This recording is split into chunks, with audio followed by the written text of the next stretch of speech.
makosana ako tikumbukira accident imene inachitika pa 1 August chaka chimene cha 2026 pafupi ndi Nyambadwe filling station mzinda wa Blantyre after ndekuti driver galimoto imene imangoziwika zona kuti Hilux athamanga kwambiri chifukwa cha overspeeding anapezeka zona kuti wagunda anthu awiri amene weno agwira ntchito ngati ma security guard company imene imaziwika zona kuti Buffalo ndino chomvetsa chisoni ndichonena kuti guard amene wanatisiya mano driver galimoto imene athawa sanaziwike zona kuti anapita kuti tseka ena tinayitsatira accident imene ena mwina sitinayitsatire pano zimenezo zinachitika ndi 1 August chaka chimene cha 2026 mwino galimoto imeneyo mtundu wa Hilux ene driver ake ndekuti amachokera side ya kwa maglasi onse umene wakumapita chako mtawoni mu mzinda wa Blantyre day after tagunda anthu guard amene zithunzi zawo ndi zimene tikuziona zikusewera pa skrini pathopo anapezeka zona kuti anathawa saoneka zona kuti wapita kuti ngakhalenso kupita ukapanga ripoti polisi monga mmene zimafunikira kuti munthu akachita ngozi ndati wagunda anthu amene akupita ukapereka ripoti ku polisi pasanaduse maola okwana 48 ena posatira kuchitika ngozi imeneyi paja anthu akufuna kwabwino atenga anthu amene wa security guard amene mayina awo ndi Cedric Nelson manso Steven Gunduza day after kugundidwa ndi galimoto imene driver ndekuti anapezeka zoti thawa anapitenso ukapanga ripoti ku polisi imene zinapangisa zona kuti apolisi akhale akuchita kafukufuku kusakasaka driver amene anapanga chipongwe chimenechi pa anthu nkuthawa sakapanganso ripoti ku polisi ndipo satira accident imene apolisi kuzera mukadalo wawo kuti anakhala akusakasaka kuti aziwe ma details ya galimoto imene imangoziwika zona kuti Hilux manso kuti anagwiritsa ntchito ma CCTV pakanano kukwanisa kupeza ma details ya galimoto imene ndikuti registration number yake zimene zinawathandizira kuti panga identify driver amene amayendesa galimoto imene kutengera ndi yankhulira polisi ya Ndilande omwe ndi achibisa mulimbika fotokoza kunena zona kuti ngati polisi anayesa kuthamangathamanga sakasaka ma details po anakwanisa kupeza ma details galimoto imene ndipo driver wake amugwira padakali pano pale muchitokosi mwawo kumeneko Ndilande imwe ndi nzika ya dziko la India mwenye amene dzina lake akuti ndi Abazi Batwani ndiso chithunzi chake ndi chimene tikuchiona chikuswera pa skrini pathopo akunena zona kuti akwanisa kumugwira akapanga confess ale muchitokosi mwawo after kuntetesa ndi mafunso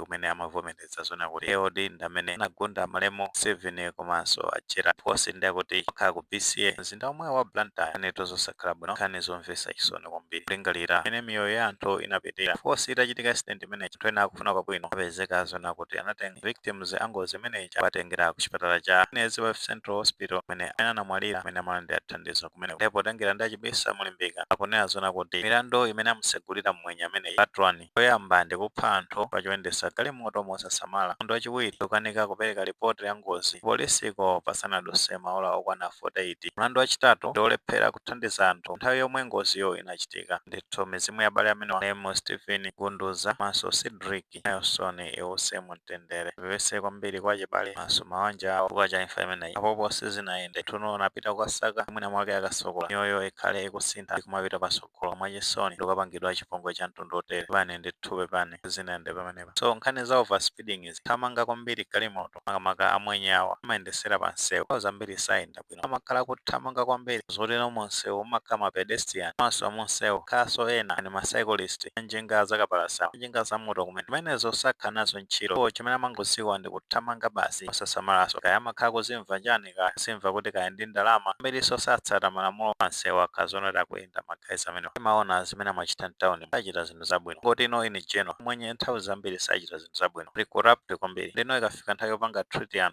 anthu bwino makamaka Malawi zambiri amwenye sapanga treat bwino nkhani yake ndi imene yoti ino amakhala ndi ndalama and skin color nthawi zambiri amwenye imene amachitira khale anthu amene amagwira ntchito nyumba za amwenye and maofesi mwawo ochepa kwambiri amene apanga treat anthu akuda makamaka Malawi apanga treat bwino mbiri amatenga ngati topanda ntchito pena ngati matuwo ena ake tinungu agwiritsa ntchito safunikiranso manjira ena iliyonse ndi zimene amachita amenewa amwenye makamaka ku Malawi kumbukiranso bwinobwino mbuyo mu accident imene mwenye wina wake ankazuza kwambiri ntchito ake amene amusamalira zifuyo yesa ng'ombe mbuzi nkhosa ndi zina zotero kulimbi mu mzinda wa Blantyre chankapezeka zona kuti amakwapula avulaza usale monsewe mpaka nano tinachita kuona kuti poneka lindo anachita kupita kumweko kujambula kanema futa kujambula kanema amene pamaili nazona kuti law enforcers ena ndena atalowerera zamangirwa mwenye amene zake zonse zimaziwika zona kuti zinathera pali mano nkhani ndiona kuti mwenye sayendesa bwino galimoto ayendesa mosasamala kalabadaso za moyo Malawi force somapezeka ma accident ena kuti okhaokha topangana chipongwe ngati zomwe tinaziona last time tena anaphana okhaokha kulimbi komweko maka Blantyre komweko makwambiri mwenye sachita bwino makamaka pansi wapa zimene amachita zinthu zotamika kwambiri kweze zote nsewu speed limit ndi 60 60 kandi 50 pano amene akuthamangira kuona kuti speed imeneyi bwanji kodi overtake amene akuchita zija zotamikazi zonena kuti koko mwinaponso kumalowa bize mwina kuyandikira mtawuni kumene pano speed imene akuyenda nazona kuti kuthamangira zichani amene zinthu zosakhala bwino so amene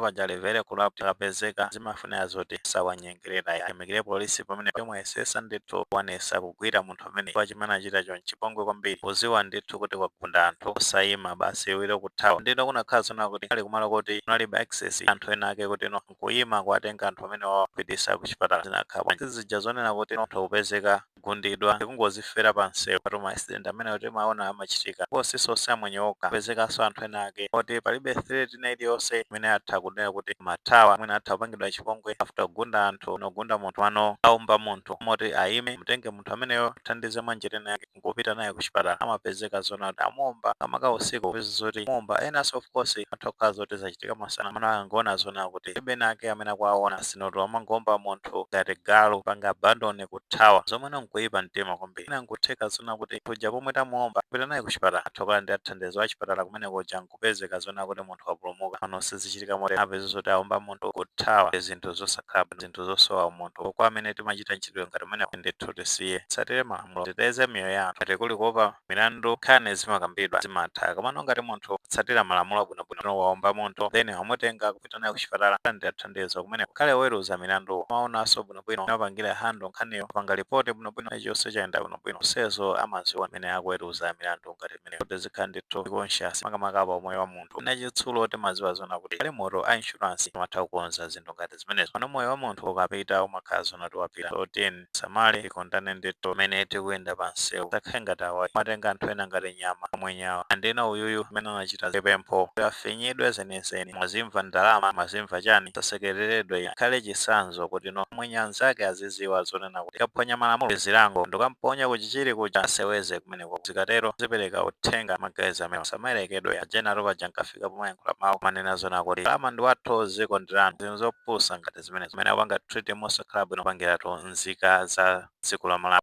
andino amwenye ngati amene wawa yerekedwa kumene machitako sizoti kwa amayerekedwa chonchi amayerekedwa akabwera dziko ngati amene la Malawi khalenso tikapita ku Europe sachita zinthu zoyerekedwa ngati zimene kwa kumene koko ndesamawanyengerera ide asamatitole pamene abwera ku Malawi achita zinthu zoyerekedwa amaphwanya malamulo akuyeneka zona kuti akaphwanya malamulo azilangidwa za ntchito zikatero zitha kuthandiza kwambiri mbali yobweretsa sanity kuchokera ku community magazi amene wamwenye imene munkhani zake ndi imene zayendera ito zosakhala bwino makamaka polingalira amene abale amene anavidira chipongwe chimene amene awachita kutheka teni maganizo pankhani amene makamaka pamene tifotokoza zona kuti apolisi andilande akwanisatu kukwera mmwenye ine amayendesa galimoto ya mtundu wa Hilux imene napha security guard akwidi kampani ya Buffalo amene anagundidwa fupi ndi filling station ya Nyambadwe pa 1 August chaka chimene cha 2026 ngati maganizo amene walipo tafotokoza mu comment section pano tikamapereka kumbukirenso kulemekeza maganizo anzathu.